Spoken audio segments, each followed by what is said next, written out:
Thank you for tuning in to All Things Real Estate. Once again, here are your hosts, Brad Avergon and Gary Kelly. We're back with All Things Real Estate. I'm Gary Kelly with Castanade Realty Group, and I'm joined by Brad Avergon, the always debonair loan officer, loan originator, loan whatever from Fairway Independent Mortgage. Still independent after all these years. Still independent. Yes, sir. So, Brad, we were talking about your thoughts on dressing houses. Why don't you carry that on? You know what? Because I don't know. It's one of those things that when you look at the staging, everything looks perfect. It looks, nothing is untouched. Now, let me clue you in on a little secret. No one lives that way that I know anyway. No one lives that way. You got kids running around, you got dogs running around, you got all this other stuff. It doesn't look like that picture perfect, but for some reason, you have to dress up the house really nicely for it to have that appeal, as opposed to have kids running around and dogs running around when people came to look at it. I don't think that would have that same kind of oomph. So you're in the money business. Yeah. Okay. Do people take out loans to do staging and prep for houses and stuff like that?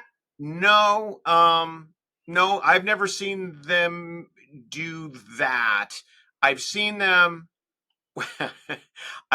buy things on their credit cards, and then, when the house is sold, they return some of those items. I've seen that. I've seen people do certain things.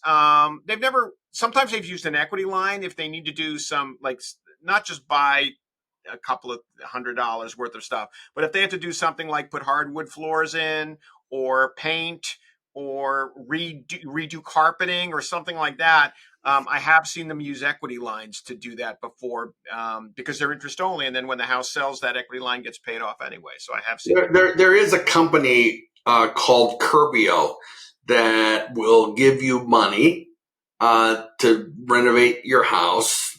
Renovate may be too strong a word, but to decorate your house. They come in, it's their contractors. They hold the purse strings, and then they put a lien against the house. So you can't sell the house without them getting paid off. But it's all about how do we make the house appeal to the broadest group of people possible. I'm not aware of anybody going out and doing loans to do that. It's interesting.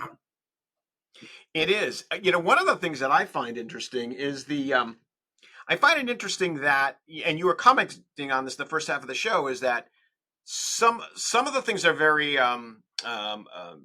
timely, and I'll give you a perfect example of that. So when we were selling our house, black mulch was in. Now, I had plenty of brown mulch in the garden. It was all well and good, but I had a white house with black shutters and black mulch, I was told, would make this house pop. So sure enough, I went out there and I put black mulch all around the house, ruined my favorite t-shirt to do it. But that was a timely thing. That was in back then. I know gray was in for kitchens for a while, this gray color for cabinets and things like that. So Gary, tell me, do a lot of these fashions go in and out, and you and Sue kind of have to stay on top of that, and you encourage your clients to kind of fashions definitely go in and out. Would appear to be on the tail end of the gray thing.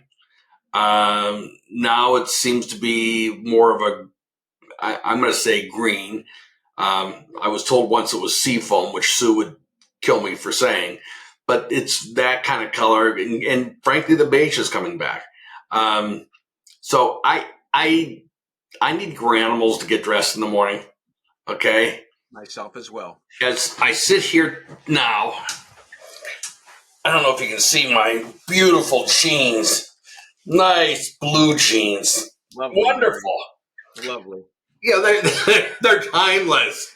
Ever since Levi came out with them, and this is a flannel, so yeah, but it's got the company logo on it, so that's what's important, I suppose. But the idea is, I'm not a fashion guy. I do read GQ magazine, and for the life of me, they were in there the other day saying that they were really excited that some guy was wearing this really cheap watch. It was only $500. I'm like, $500 for a watch? And I'm a guy that used to have watches when I worked in corporate America. Having a nice thin watch was important. I was never someone that went for the towering watch. I wanted a thin watch. But today I carry this. Yeah. And it tells me the time. I don't carry a watch. I don't like that. And so, is this a stylish thing? No, I don't think so. But it's certainly functional. And it certainly will tell me the time too. I think there's a difference. I think there's a lot of people. So my brother is an avid watch collector. Has some beautiful, beautiful watches. But he's got a cell phone too that kind of tells him the time. But it's a fashion thing. It's a fashion statement. I think for him and for a lot of other people. And I think sometimes when they're looking at their homes, I know when we did our home, we had an interior decorator, and we paid her ungodly sums of money, and blah blah blah blah blah. And I was having trouble digesting it, but love my wife, happy life. So we went ahead and did that. For me, that's one of the things is when I've gone down the interior decorator path, and they'll come in, at least the ones that we use, and say, "Well, what's your style?" I don't know. Shabby chic? I don't know. And I don't know. I remember one time hiring a decorator that came I had sold my house and I was living in an apartment, and she moved things around, and it was like coming home was like going to Disneyland. Every room was a little bit different, and she did a great job, and that was fun, but I don't want to live that way. And whatever. It is what it is. Yeah, I think dressing a home. This is why I keep using the term dressing a home. It's a little bit of a fashion statement on a home, and it allows people to say this home is up to fashion, right? It's up to date. It's current. It's and I would imagine that it communicates that either overtly or subliminally by saying, listen, if if it's dressed like the current fashion statement, the way homes look like on HGTV, then the rest of the home is up to date too. And that's probably a good thing, right? You want to communicate that the home is updated, it's been well maintained. Yeah, I think people can go nuts with that stuff. I remember talking to someone who was selling a house on Presidential Lane in Southborough, and she was going through and replacing all the door hardware because her real estate agent had said you have to do that so that the house looks updated. And changing the hinges out. And she did. And she got big bucks. So I remember we had to change out some light fixtures because and they were perfectly functional, the old brass and glass light fixtures, as opposed to the LED all glass light fixtures that they have now. And so brass was out. Okay, I guess we have to change it. So there's certain things, obviously as a realtor, you try to encourage your clients to do things that are not going to be too expensive, but that are going to get you your most bang for your buck, so to speak, with some of those things. But there are things that I kind of scratch my head going, it's a perfectly good, functional, light. It was cutting edge at its time, which was probably 20 years ago. You know what I mean? So it's just one of those things that it can be challenging to understand, but it is important, and it can change the price, right? I mean, when you got a house that's dressed, doesn't that make a difference? It does. When I sold my condo, Sue came in, and Sue was my agent. So Sue's giving me an assessment, and it had all been painted and all that. She comes in and she says, "Oh, countertop, black granite, very not good." And frankly, I reacted just like a consumer. I am not changing the countertop. I'm not going to do it. It's black. It's been black, and it'll be black for a long time. I hear that. I hear you. Yeah, it's certain things go over well, other things not so well. But I think you bring up a point, which is certain things you can, like paint is pretty cheap to change a color, right? Especially if you picked a color that was not neutral. Let's say you picked a color, I want a feature wall, and the wall's going to be black. That might have appealed to you. I know my son was into that. That might appeal to him. But for somebody coming in, you want light, you want airy. The other thing is killed me when I had to do it. But we had to take the window dressings down that I paid tremendously large sums of money for. We had to take them down because they Naked didn't windows are in.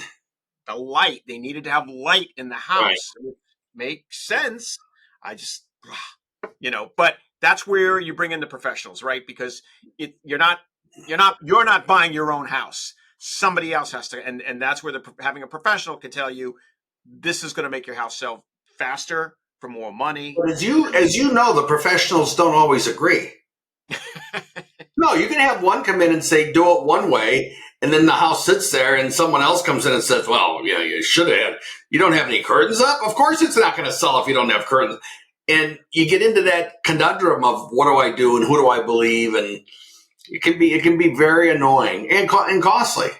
Yeah, for sure. For sure. And so you do have to kind of find the person that you're going to go with and go with their philosophy. But you also bring up sometimes you tell those professionals, like you did to Sue, I'm not changing those black countertops. We had a beautiful, we had family pictures taken there, beautiful weeping willow in our front yard of our other home. And one of the agents came in and said, you need to cut that down. I said, I planted that tree when my daughter was born. There's no way in hell that tree is coming down. And it didn't come down. The house sold. The first thing the guy did was take the tree down and broke my heart personally, but it wasn't my house anymore. Right. It was blocking his view. He wanted the tree down. Right. Brad, parting words. Parting words from the world of finance. We didn't talk much finance this show. Listen to professionals. Get your house dressed to sell and then come to me for a mortgage. That's my parting words. Perfect. And Brad, how do they reach you? Best way to reach me is via my cell phone, which is 978-375-5531, or via email at brad@bradavergon.com. And Gary, how do they reach you? I'm Gary at movewithgary.com, and it's 508-733-6005. Brad, thank you. I appreciate your staying dressed for the whole show. Gary, you are the couturier of casas. Have a great day. I'm going to look that up. Once again, thank you for watching All Things Real Estate. If you have any questions, feel free to reach out to Brad or Gary.